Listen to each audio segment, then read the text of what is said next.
دوران گفته تنگی رو باز بکنین. اینا هم گفته که ما کلیهای خود از دست دادیم. فعلا وضعیت قدر خراب شده که ما باید لعن ترامپ تعقیب بکنیم، نه فاندامنتال دیگه به درد نمیخوره نه تکنیکال. فعلا فقط ببینیم که آقای ترامپ چی میگه. اگر لعنش آرام بود بازارها بالا میره، اگر لعنش خشن بود یا آمد مثل دیروز پریروز برای دو زد بازارها پایین میره، حالا دیگه هیچ چیز کار نمیکنه. برای امروز ببینیم که چی قرار است که چی خبرهای داخل مارکت بیاد. 48 ساعت آینده میتونه مسیر تمام بازارها تغییر بده. یا داخل توییتر موندیم یا همو اکس جدید. 48 ساعت آینده میتونه مسیر تمام بازارها تغییر بده. نفت احتمالاً شدید پایین میاد، بازار سهام رشد میکنه و کریپتو هم جان تازه میگیره. حتی ممکن است بیت کوین دوباره بالا بره. اما اگر توافق نشه و تنش‌ها بالا بره و نفت به شدت بالا میره و بازارهای سهام و کریپتو زیر فشار شدید میرن، یعنی که فروخته میشه. عجب گیر افتادیم. فقط لعن دونالد ترامپ نشان میده که احتمال توافق وجود داره یا نه. نه فاندا نه تکنیکال، فقط ترامپ و از طرف ایران هم سیگنال‌هایی برای پایان تنش دیده شده که همون خبرش فعلا تا زمانی که پست کردم خبر نبود، ولی بعد از این پست خبرش آمد که در موردش صحبت میکنیم. ولی هنوز هیچ تصمیم قطعی نیست. یک خبر میتونه همه چیز برعکس کنه. سوال اصلی است که بازارها آماده رشد است یا سقوط. اینجا اصحاب ترامپ خراب شد نوشته که اوپن فاکینگ، همون منظورش از تنگی و موزه با دو زده بود. شما دیوانه هستین باسترد، یعنی مثلا در زبان ما مثلا چه قسم بگم الهی مثلا یا خیلی چیزای بد منامیده، یعنی حرامزاده مثلا چیزا. or you're be living in hell، یا یکی داخل جهنم زندگی خود کردین. فقط بی اینم پرزیدنت ترامپ رئیس جمهور آمریکا هم حرفای میزنه. قشنگ است نه؟ ترامپ گفته تنگی رو باز بکنین. اینا هم گفته که ما کلیهای خود از دست دادیم.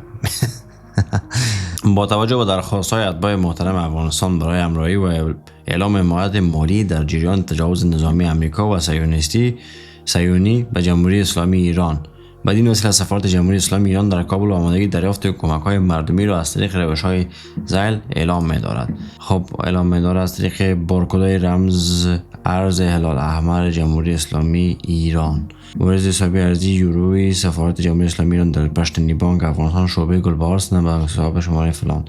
دریافت کمک‌های نقدی به صورت حضوری در محل سفارت جمهوری اسلامی ایران در کابل ساعت 8:30 تا 16 در بخش کنسولی. ببینیم کی کمک میکنه. کسی کمک میکنه نمیکنه کار شخصی خودش هست. خبر اینجا بود که وزیر خارجه ایران گفته که ما با دیپلماسی و فرمولایی که همراه آمریکا بوده را انجام دادیم، فقط نیاز به تایم داره و ما میم اناونس میکنیم. تقریبا چند دقیقه میشه که این خبر جدید آمد داخل مارکت و بعدش مارکت تونست که بالا بره. اگرچه مارکت پایین هم میامد تا این فریم 4 ساعته را که ببینیم روندش اینجا قشنگ میخواست پایین بیاد، ولی از اینجا شروع کرد رو بالا رفتن.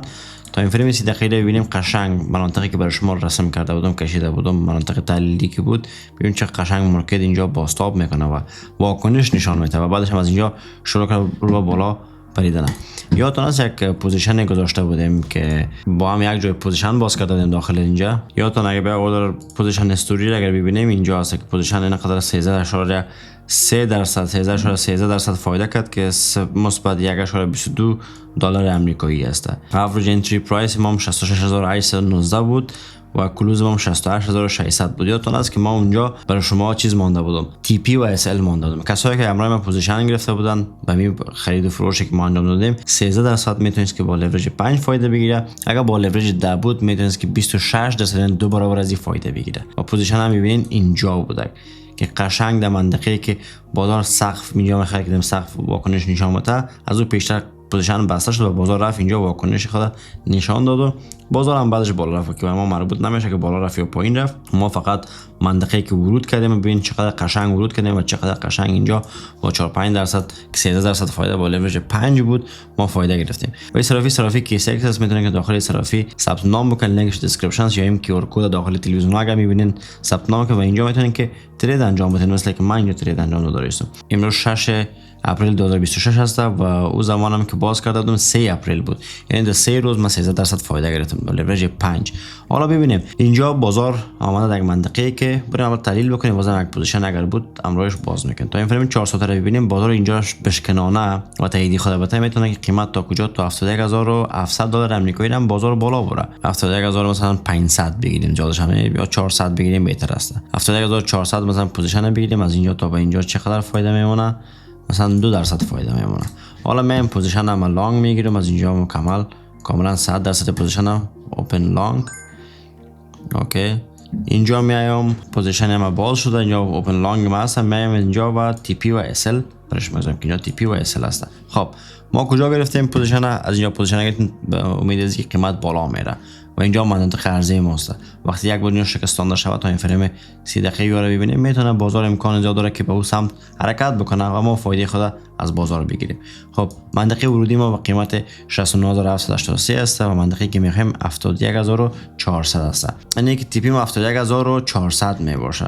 تی پی خودم میگذاریم 71 پروفیت 71400 میگیریم که 11.98% فایده ما میشه و 1.33 دلار هم فایده ما میشه که اینجا. حالا مثلا میتونیم که استاپ لاس خودم بگذاریم. استاپ لاس مثلا ما میگذاریم اینجا قیمت 68700 که ما تقریبا 7.37% ضرر میکنم و 0.82 دلار هم ضرر میشه. و اینجا ما ست فورگیت میکنم تا ویدیوی بعدی که برای شما میگیرم این پوزیشن هم قسم اعلام میکنم که فعلا ببینید 0.31% ما در فایده هستیم و به این شکل میتونید که پوزیشن و یادتون باشه که ما پوزیشن هایی که باز میکنم این به خاطر آموزش است، نه به خاطر اینکه پوزیشن واقعی شما باز بکنید. پس همیشه وقت مطمئن باشین که با معلومات خودتون وارد پوزیشن های خود میشین.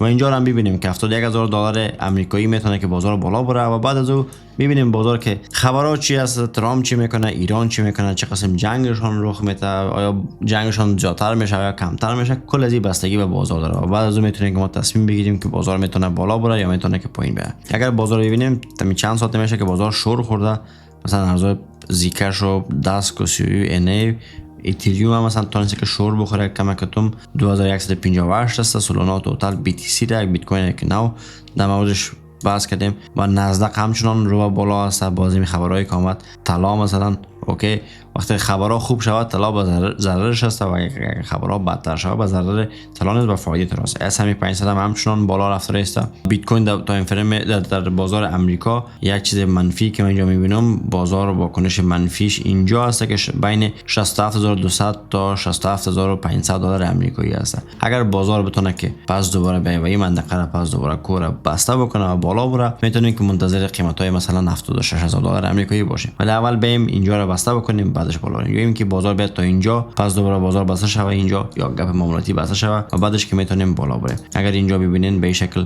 گپ معاملاتی ما داریم که تقریبا چند درصد است 0.55% است، یعنی 1% بزرگ است و این میتونه که برای بازار خوب نباشه و ضرر بازار باشه، چون بازار میتونه که از اینجا پس از اینجا مثلا چند درصد پایین بیاد 4.10% پایین بیاد، یعنی که بازار امکان داره که همچنان پایین بیاد تا به این قسمت که گپ معاملاتی بسته شد. و اتریوم اگر ببینیم گپ معاملاتی نداره و گپ معاملاتی اتریوم فکر میکنیم که رو بالاست اینجا هست، هنوز هم منتظرش هستیم بچا. اتریوم میتونه که قیمت بین 2400 تا 2600 دلار آمریکایی رو ببینه، یعنی امکان زیاد میره.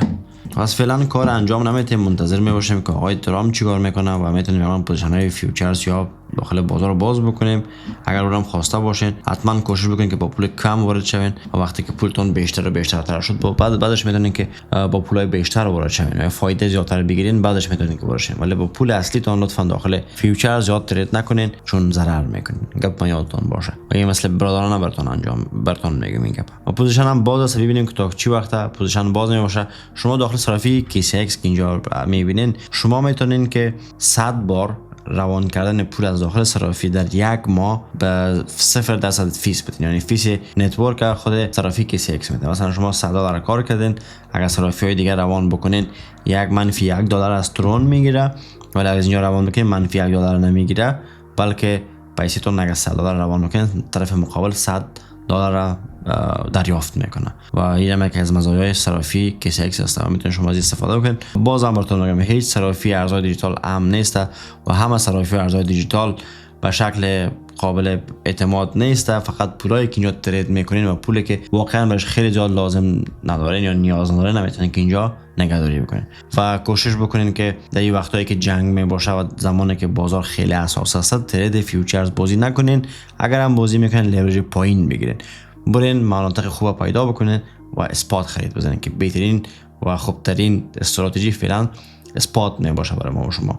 که بتونیم فایده خوبتر رو بگیریم و همچنان مغز ما آرامتر باشه.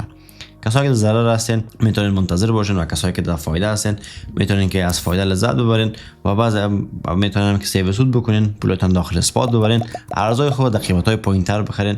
با این شکل میتونین که سرمایه خود چند برابر بکنین. اگر سوال و پیشنهاد داشتین حتما در کامنت ها بنویسین، ما جواب ده هستیم. شب روز خوب خوش داشته باشین. الله نگهدار همه شما عزیزان.